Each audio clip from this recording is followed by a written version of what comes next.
Good evening friends. Socialise विश्व में आपका स्वागत है। आज हमारे एनसीईआरटी सीरीज़ का ये पहला लेक्चर है जिसमें हम स्टार्ट करने वाले हैं क्लास 9th पॉलिटी के first chapter what is democracy and Y democracy से। तो सबसे पहले हम स्टार्ट करेंगे, हमारा डेफिनेशन से स्टार्ट होगा। डेमोक्रेसी ये ओरिजिन है ये ग्रीक वर्ड का, जिसमें डेमोस का मतलब होता है पीपल एंड क्रेशिया का मतलब होता है रूल। सिंपल लैंग्वेज में अगर बात करें तो democracy means rule by the people. अगर हमको डेमोक्रेसी को समझना है तो सबसे अच्छा डेफिनेशन अब्राहम लिंकन ने दिया है। Democracy is a form of government of the people by the people and for the people. Democracy दुनिया के ऑलमोस्ट देशों में आज है और ये बहुत तेज़ी से एक्सपेंड हुआ है, क्योंकि बाकी फॉर्म ऑफ गवर्नमेंट के कंपैरिजन में डेमोक्रेसी ज़्यादा पॉपुलर फॉर्म ऑफ गवर्नमेंट है, ज़्यादा सक्सेसफुल है। आज हम उसी को समझेंगे कि डेमोक्रेसी के इतना सक्सेसफुल होने के पीछे के रीज़न क्या है। सबसे पहले हम स्टार्ट करते हैं डेमोक्रेसी से। तो डेमोक्रेसी एक ऐसा सिस्टम ऑफ गवर्नेंस है जहाँ पे सिटीज़न अपने रिप्रेजेंटेटिव को चूज़ करते हैं डायरेक्ट इलेक्शंस के थ्रू, जो गवर्निंग बॉडी फॉर्म करते हैं, मीन्स उनके कंट्री में लॉ बनाते हैं, रूल बनाते हैं। अब आते हैं डेमोक्रेसी की फीचर्स के बारे में। अगर डेमोक्रेसी इतना सक्सेसफुल है तो उसके फीचर्स की हम बात करें तो सबसे पहला फीचर कहता है the final decision making power must rest with those elected by the people. Democracy का सबसे पहला डेफिनेशन कहता है जो फाइनल डिसीजन है वो किनके हाथों में होनी चाहिए, जिनको सिटीजन ने इलेक्ट किया है।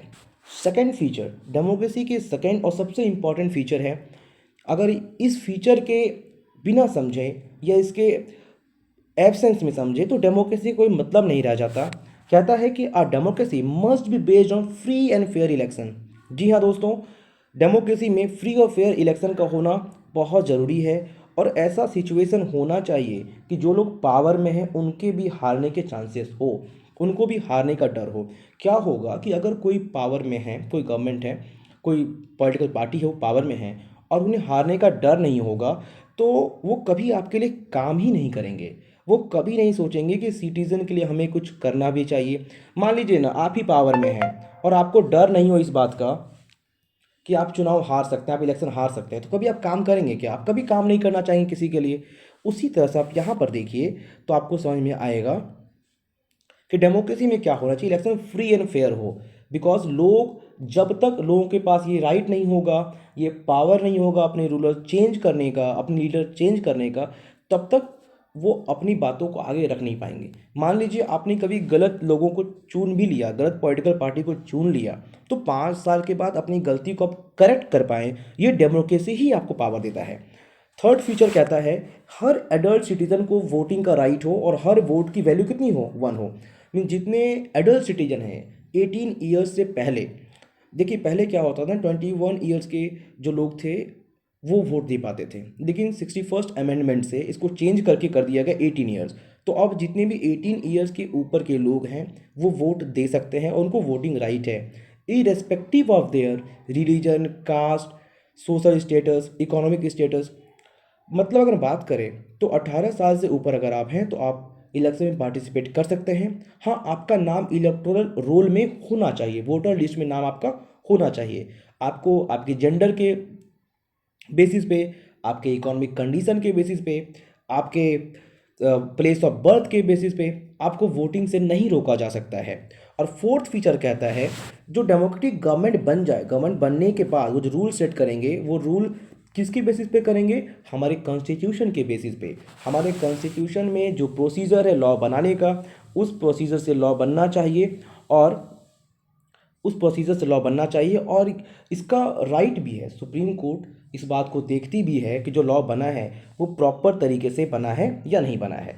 तो अभी तक हमने क्या देखा, हमने पढ़ा डेमोक्रेसी के बारे में। डेमोक्रेसी क्या है, एक ऐसा फॉर्म ऑफ गवर्नमेंट जिसमें पीपल अपने लीडर को इलेक्ट करते हैं। सिंपल डेफिनेशन से हमने स्टार्ट किया, अब्राहम लिंकन के डेफिनेशन से। फीचर्स की बात करें तो फर्स्ट फीचर हमारा क्या था, decision making power must rest with the people elected by the citizen. दूसरा feature free and fair election हो। थर्ड फीचर की बात करें, हर एडल्ट सिटीजन को वोटिंग राइट हो और हर वोट की वैल्यू एक वोट हो।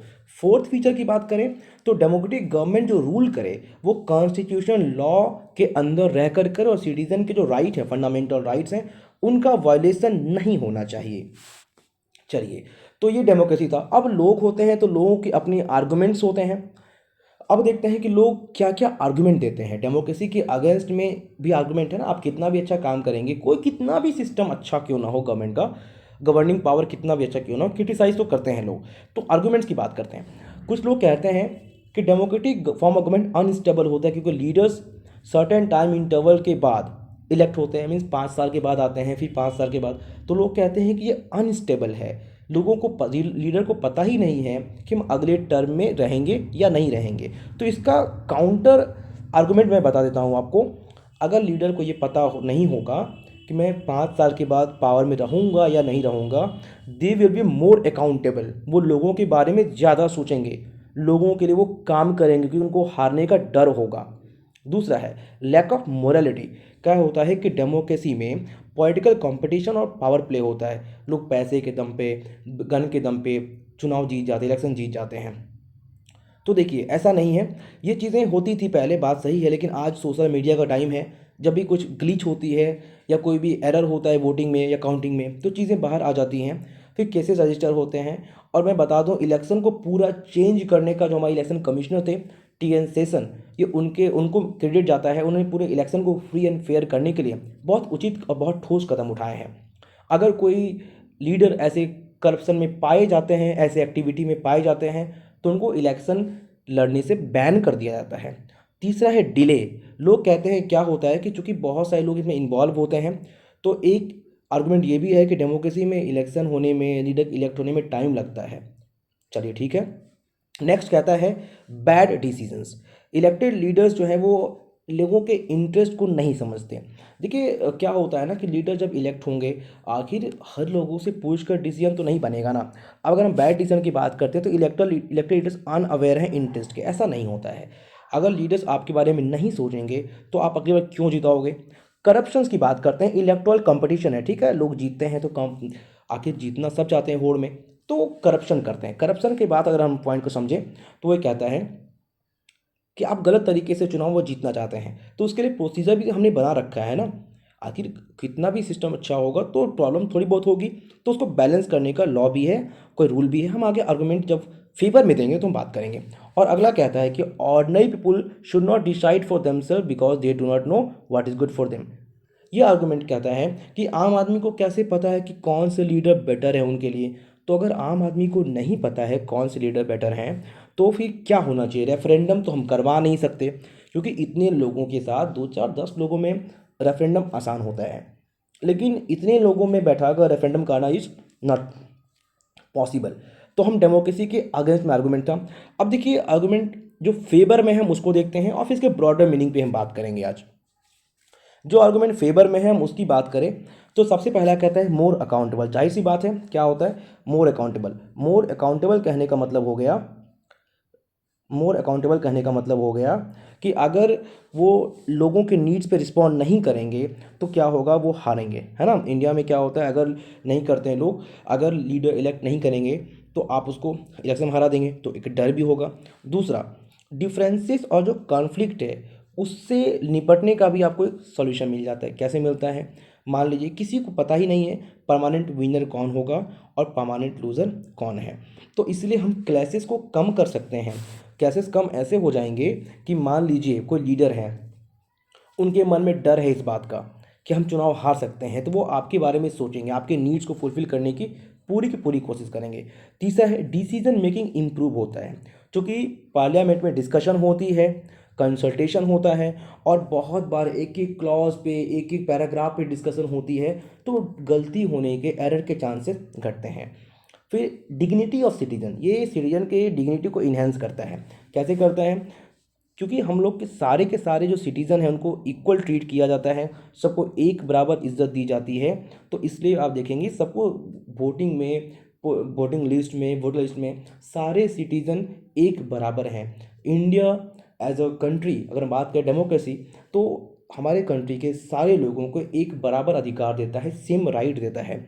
और लास्ट कहता है करेक्शन ऑफ मिस्टेक। डेमोक्रेसी में मिस्टेक्स को आप हाइड नहीं कर सकते, ठीक है ना, लेकिन पब्लिकली डिस्कस और करेक्ट कर सकते हैं। जैसे मान लीजिए गलती हो जाती है तो आपको चुनाव में झटका लगेगा, अगली बार आप चुनाव हारेंगे, दैन यू विल रियलाइज कि अच्छा हमने एक स्टेप गलत उठाया था, और नेक्स्ट टाइम से आप ज़्यादा अकाउंटेबल होने की कोशिश करेंगे। अब हम डेमोक्रेसी के ब्रॉडर मीनिंग की बात करते हैं कि एक लॉन्ग रेंज में क्या है, और तो हम समराइज करके समझते हैं। सबसे पहला कहता है, अगर हम रिप्रेजेंटेटिव डेमोक्रेसी की बात करें तो ये कॉमनिस्ट, सबसे कॉमनेस्ट फॉर्म है, सबसे आसान और कॉमन तरीका है मॉडर्न वर्ल्ड में रिप्रेजेंटेटिव डेमोक्रेसी। मीन्स पीपल अपने रिप्रेजेंटेटिव को इलेक्ट करके रूल बनाने के लिए जिम्मेदार करें, रिस्पॉन्सिबल बनाएं। दूसरा, इससे क्या होगा कि जो लोग इलेक्ट कर रहे हैं ऑफिशियल्स जो है इसमें, वो उनको रिप्रेजेंट करते हैं। बिकॉज अभी इंडिया की आबादी 135 करोड़ के आसपास है, तो 135 करोड़ लोग चुनाव कैसे लड़ेंगे, तो उनके रिप्रेजेंटेटिव ही लड़ते हैं चुनाव। दूसरा कहता है, डेमोक्रेसी एक आइडियल स्टैंडर्ड भी है, जिसमें जितनी डेमोक्रेसीज पूरे इंडिया में है वो कोशिश करना चाहिए पूरे वर्ल्ड में जो डेमोक्रेसीज हैं वो एक आइडियल कंडीशन में बने, फ्री एंड फेयर इलेक्शन को, जो उनके ऑब्जेक्टिव हैं उनको फुलफिल करे। और लास्ट कहता है, क्योंकि मोनार्की और डिक्टेटरशिप में सिटीजन को एक्टिव पॉलिटिकल पार्टिसिपेशन दिखा नहीं पड़ता, लेकिन इसमें दिखाना पड़ता है। इससे आप क्या कर सकते हैं, कंट्री ज़्यादा डेमोक्रेटिक होगा, जितनी वोटिंग होगी कंट्री उतना ज़्यादा डेमोक्रेटिक होगा।